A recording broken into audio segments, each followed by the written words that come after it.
It is February 1945. Soldiers of the Soviet 8th Guards Army stand in silence as they observe the rays of the morning sun glisten on the icy waters of the Oder River.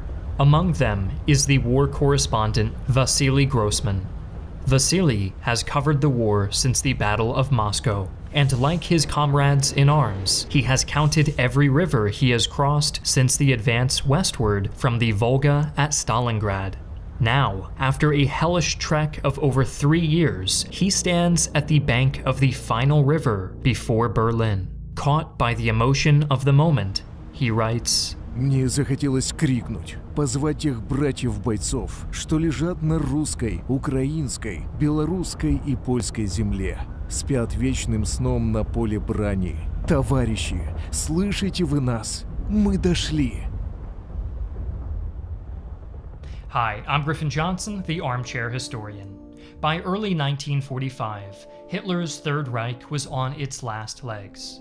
While the Allies prepared to make a dash across the Rhine, in the east, the Red Army was advancing toward the German border at lightning speed.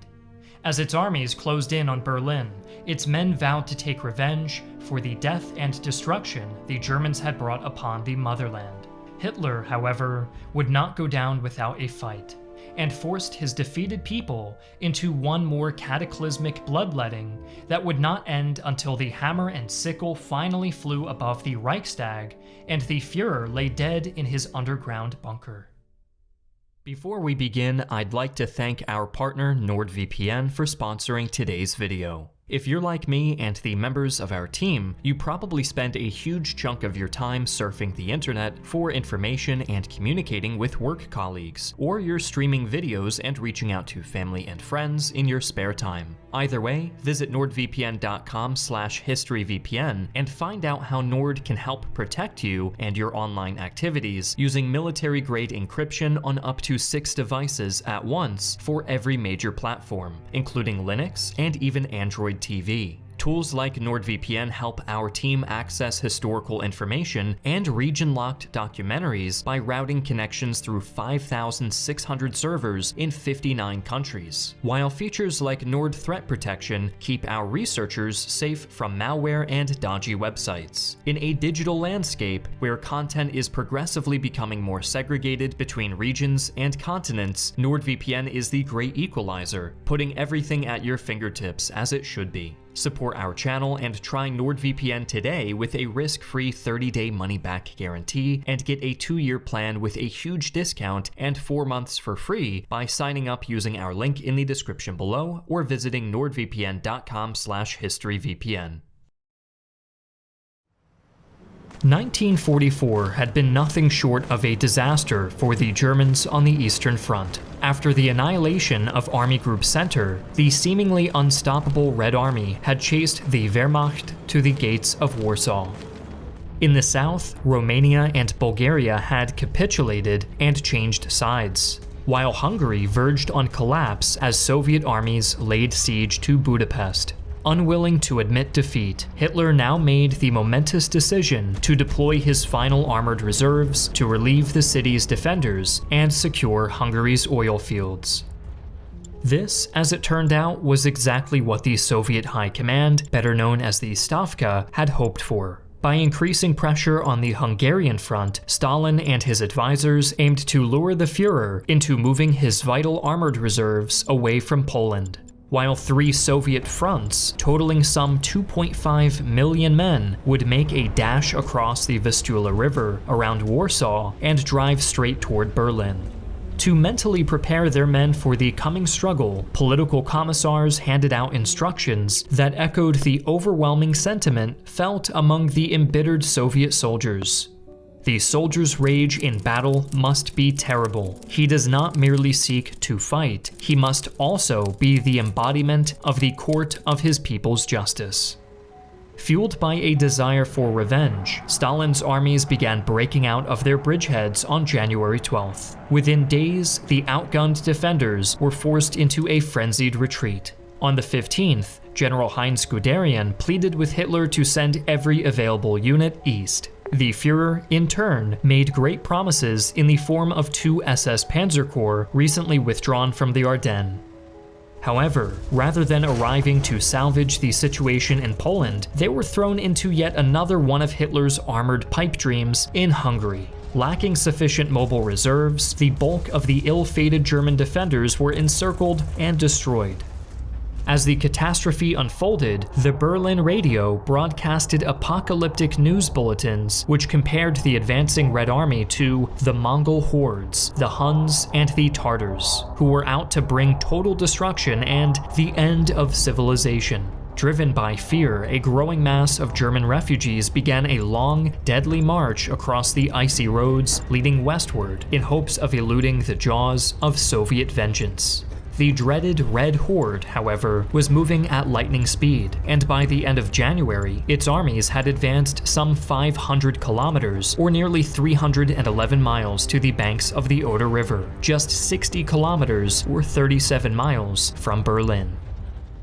However, the rapid advance had stretched the Red Army's logistics to their limit, and heavy resistance in East Prussia had left Marshal Georgy Zhukov's flank dangerously exposed to counterattack from German troops massing in Pomerania. As a result, the Stavka decided to halt the final assault on Berlin until the flanks were secured. By mid-April, the Red Army had reached the Oder-Neisse river line on a front that stretched from Stettin in the north to the Czech border in the south. The eyes of the world were now converging on Berlin as Stalin's armies prepared for their final act of vengeance that would eradicate Nazi Germany once and for all. Although the Allies had promised to leave Berlin to the Red Army, the ever-paranoid Stalin still urged haste in the capture of the city. The final plan called for a 3-pronged attack on the Berlin Axis to encircle and capture the city within 12 to 15 days, then move on to meet the Allies at the Elbe River. Zhukov's first Belarusian front would be at the center of the thrust, while Marshal Ivan Konev's first Ukrainian front to the south was set to attack across the Neisse River in the direction of Potsdam and Dresden. Finally, Marshal Konstantin Rokossovsky's second Belarusian front would tie down German forces to the north in the Stettin-Schwedt sector to prevent them from reinforcing Berlin. Having become accustomed to fighting on wide-open terrain, few in the Red Army had much experience in large-scale urban street fighting. It was up to General Vasily Choikov's 8th Guards Army, veterans of the Battle of Stalingrad, to distribute pamphlets on urban warfare, while special combined arms task forces were formed. Red Army engineers, on their part, worked day and night to construct hundreds of bridges and thousands of wooden assault boats to cross the Oder and Neisse rivers. To achieve this, Soviet planners had to find a way to move 29 armies over hundreds of kilometers to create shock groups capable of penetrating the German line in areas only 2.5 to 10 kilometers or 1.5 to 6 miles in width. When it was all said and done, the Red Army would advance on Berlin with some 2.5 million men, 6,250 tanks and self-propelled guns, and 7,500 combat aircraft. Aiming to make the invaders bleed for every inch of German soil, the Wehrmacht constructed a series of well-entrenched defensive lines which barricaded the way into Berlin. Manning these positions were the remains of Army Group Vistula and 4th Panzer Army, as well as the Berlin garrison. Combined, this force consisted of 750,000 German soldiers, supported by 1,519 tanks and assault guns, 9,303 guns and mortars, and 2,200 aircraft. However, these numbers looked more impressive on paper than they did in reality, as virtually all of its formations were under strength. Although many units were led by battle-hardened veterans of the Eastern Front, their rank and file was often made up of a mix of wounded, unfit, and inexperienced soldiers, and even boys from the Hitler Youth. Moreover, some 60,000 of the defenders came from undertrained and barely armed Volkssturm militia battalions.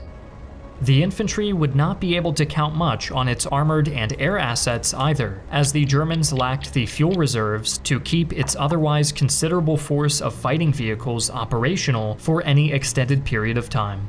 Morale was also at an all-time low. Most suffered from malnutrition and a lack of hygiene, and save for the most fanatical Nazis, few now believed in the promise of final victory. Even so, every effort was made to convince the men that the much-anticipated Wunderwaffen would still turn the tide of the war, and that peace talks with the Western Allies were soon to bear fruit. But if these motivations were only marginally effective, the widespread fear of Soviet vengeance and barbarism drove even the most cynical to continue fighting. On April 12th, the Berlin Philharmonic Orchestra gave its last performance. Among the music played was Richard Wagner's Ride of the Valkyries. 4 days later, another type of orchestra began to play as thousands of Katyusha rocket launchers and field guns of Zhukov's front opened up on the first German defensive line along the Zelo Heights. Miles away in Berlin's eastern suburbs, houses began to shake as terrified citizens gathered in the street to listen to the start of the coming storm. A stunned Russian engineer described the unfolding spectacle. Along the whole length of the horizon, it was bright as daylight. On the German side, everything was covered with smoke and thick foundations of earth in clumps flying up. There were huge flocks of scared birds flying around in the sky, a constant humming, thunder, explosions. We had to cover our ears to prevent our eardrums breaking. As the sound of artillery gradually faded, hundreds of men began shouting, "To Berlin," as tank engines roared and the lead assault elements began advancing toward the heights. Many of the German defenders, unfortunate enough to have been caught in the preceding onslaught, had disappeared in the blink of an eye, while dazed and panic-stricken survivors rushed back toward the second defensive line. However, the awesome bombardment obscured serious problems in Zhukov's plan. The destruction caused by the shelling had been so great in scope that it had severely worsened the condition of the terrain that his men now had to traverse. The searchlights, intended to blind the enemy, instead reflected onto the smoke-filled air and obscured the vision of the advancing infantry. In the resulting chaos, units lost contact with each other as Soviet artillery and aircraft began attacking friendly formations. Worse still, German intelligence had had prior knowledge of the coming offensive, which meant that many of the first-line troops had been evacuated to the safety of the rear. What ensued was nothing less than what a member of the Großdeutschland Guard Regiment described as a slaughterhouse. Countless soldiers were cut down as they struggled to advance across the floodplains and through German minefields. In other sectors too, the attackers were cut down and repulsed as they attempted to cross the Oder. Sensing disaster, an increasingly agitated Zhukov ordered his 2 tank armies to attack at once. However, most of the infantry's artillery and supply vehicles were still trying to make their way to the front, causing the tank armies to become hopelessly stuck in an endless traffic jam. Even when the lead armor finally approached the heights, they found themselves ambushed by concealed 88 gun emplacements, Tiger I tanks, and infantry armed with deadly Panzerfaust recoilless anti-tank launchers.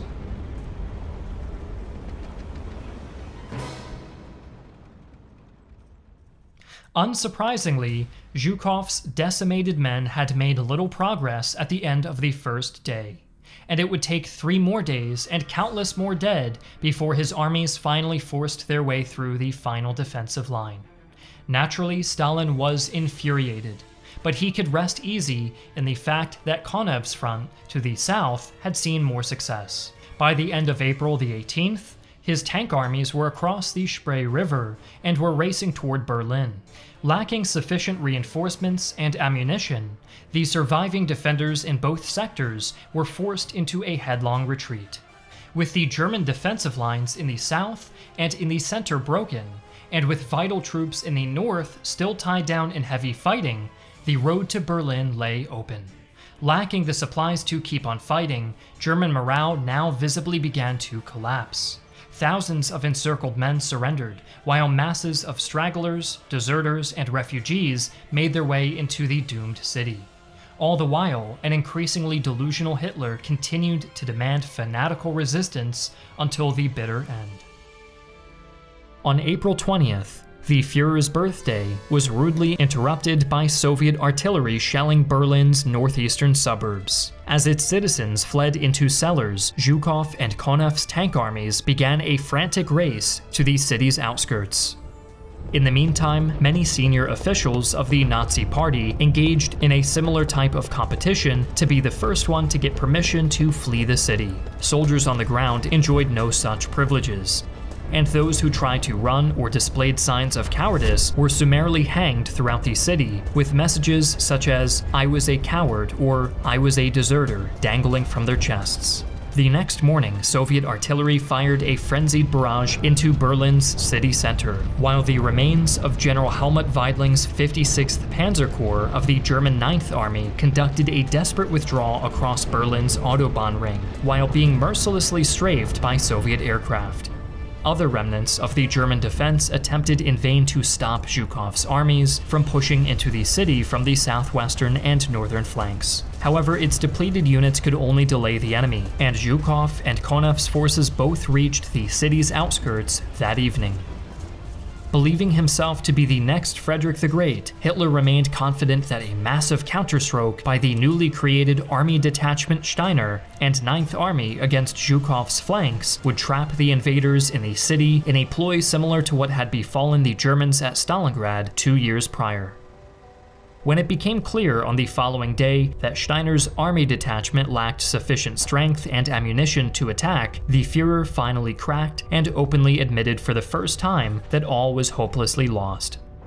With the Soviets breaking into the city, General Weidling was appointed commander of the Berlin defense area. However, by the time Weidling took command, only about 45,000 Wehrmacht and SS troops, just over 40,000 men of the Volkssturm, and a measly 60 fuel-starved tanks were left standing to defend the city against some 1.5 million Soviet troops. Unsurprisingly, Zhukov's armies had managed to push the defenders out of the eastern and southeastern suburbs by the end of the 23rd, while other fronts tightened their grasp around the city's flanks. With inevitable defeat looming on the horizon, many of the defenders began to lay down their arms. Others, however, continued to resist fanatically. At the Tempelhof airport, a mixed group of SS-led German defenders, including some 100 Hitler Youth, wreaked havoc on the attacking Soviet tanks and infantry, who had to resort to massive aerial and artillery bombardment to finally capture the airport a day later. By that time, the encirclement of Berlin had been completed. However, a manic Hitler promised Weidling that yet another massive counteroffensive by General Wenck's 12th Army in the southwest was sure to come to the rescue of the beleaguered defenders. Wenck, however, had no intention on embarking in a futile suicide mission, and instead moved to relieve encircled German troops further to the east. With no further hope of relief, Weidling urged the Führer to stage a breakout westward to join up with remnants of Army Group Vistula. Hitler, however, rejected the plan and restated his intention to fall at the head of his troops. During the next 3 days, the Red Army tightened its hold on Berlin as the advancing armies closed in on the inner defensive line, protecting the governmental district. The lack of clear demarcation lines between the fronts, however, led to various formations competing for space and getting hopelessly confused in the ensuing quagmire. After careful deliberation, it was decided that most of Konev's frustrated men were to be redeployed to Czechoslovakia, while Zhukov was to go in for the final kill. By the end of the 29th, the 8th Guards Army had blasted its way through the heavily defended Tiergarten sector, while the 3rd Shock Army had crossed the Spree over the Moltke Bridge just to the north. In front of them lay the ultimate prize, the blackened walls of the Reichstag, the former parliamentary building widely regarded as the symbolic heart of the Third Reich. Capturing it would be nothing less than the culmination of the entire Soviet war effort. The defense of the building and its surroundings was led by a determined group of mostly foreign SS fighters with little less to lose. In the morning of the following day, Soviet artillery opened fire as a few hundred assault troops rushed forward. After a heavy firefight, the men reached the main entrance and proceeded to clear the building in brutal close-quarters combat. After hours of bitter fighting, the red banner was spotted hanging from the second floor at around 2:30 p.m. But it wouldn't be until late in the evening before a path to the roof had finally been cleared. Two sergeants, identified as Mikhail Yegorov and Meliton Kantaria, managed to reach the top and hoisted the hammer and sickle on top of the Reichstag, marking the symbolic end of Hitler's Third Reich. As this historic moment unfolded, an even more momentous event occurred barely a kilometer away. With Soviet troops converging on his bunker complex, the embittered Führer knew that he had reached the end of the line. The German people had failed him and his vision of a 1,000-year Reich. After giving Weidling the go-ahead to attempt a belated breakout, the Führer said his farewells to his remaining staff, poisoned his dog Blondie, and retired to his study room to commit suicide together with his newly wedded bride Eva Braun. But Hitler's death did not put an immediate end to the fighting. The new chancellor, Joseph Goebbels, rejected Stalin's demand for an unconditional surrender of the garrison, prompting the Red Army to blast the remaining German positions until the defense was reduced to little more than a few isolated pockets. With Goebbels' subsequent suicide being announced that night, the door to peace in Berlin could finally be opened. At 6 a.m. on May 2nd, General Weidling officially ordered his remaining men to lay down their arms. When the guns finally fell silent in the afternoon, an eerie silence descended on the city of which Choikov would later write, "The flame of World War was quenched there, whence it arose."